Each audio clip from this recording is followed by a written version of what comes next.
भारत के यूएनएससी के अस्थायी मेंबर बनने की उम्मीदें अब बढ़ती हुई दिखाई दे रही हैं। फ्रांस और अमेरिका के बाद ब्रिटेन ने भी भारत को स्थायी सदस्यता देने का समर्थन कर दिया है। ब्रिटेन के प्रधानमंत्री कीर स्टारमर ने यूएनएससी में भारत के स्थायी सदस्यता का समर्थन किया है।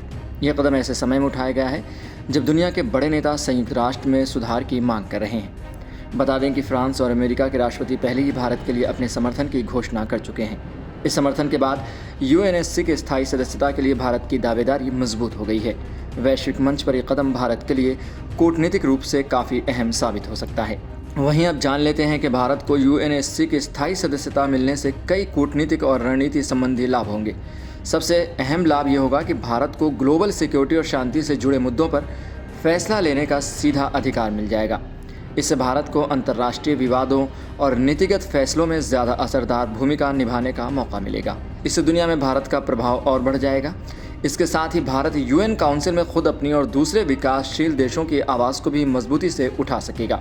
सभी जानते हैं कि भारत हमेशा से ही विकासशील देशों के हितों का समर्थन करता रहा है और अगर भारत यूएनएससी का स्थायी सदस्य बनता है तो ये विकासशील देशों की आवाज़ को वैश्विक मंच पर और भी मजबूती से उठा सकेगा। इससे वैश्विक मुद्दों पर इन देशों की समस्याओं और विचारों पर ज़्यादा ध्यान दिया जाएगा। यूएनएससी स्थायी सदस्यता मिलने से भारत की आर्थिक और कूटनीतिक ताकत बढ़ेगी। आइए हम जानते हैं कि कैसे कोई देश यूएनएससी का परमानेंट मेंबर बनता है।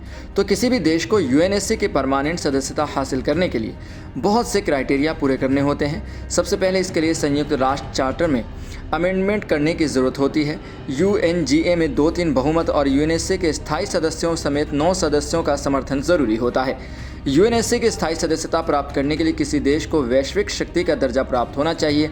इसका मतलब है कि उस देश की इकोनॉमी, मिलिट्री पावर, राजनीतिक प्रभाव और संयुक्त राष्ट्र में अहम योगदान होना चाहिए। वहीं भारत अगर यूएनएससी का परमानेंट सदस्य बनता है तो इसे भी वीटो पावर मिलेगी। इस पावर का इस्तेमाल भारत किसी भी प्रस्ताव को मंजूर या नामंजूर करने के लिए कर सकता है। यही वजह है कि किसी भी नए देश को वीटो पावर हासिल करने के लिए संयुक्त राष्ट्र चार्टर में संशोधन की ज़रूरत पड़ती है। यूएनएससी में किसी भी देश को परमानेंट मेंबर बनाने के लिए दूसरे देशों, खासकर P5 देशों का समर्थन ज़रूरी होता है।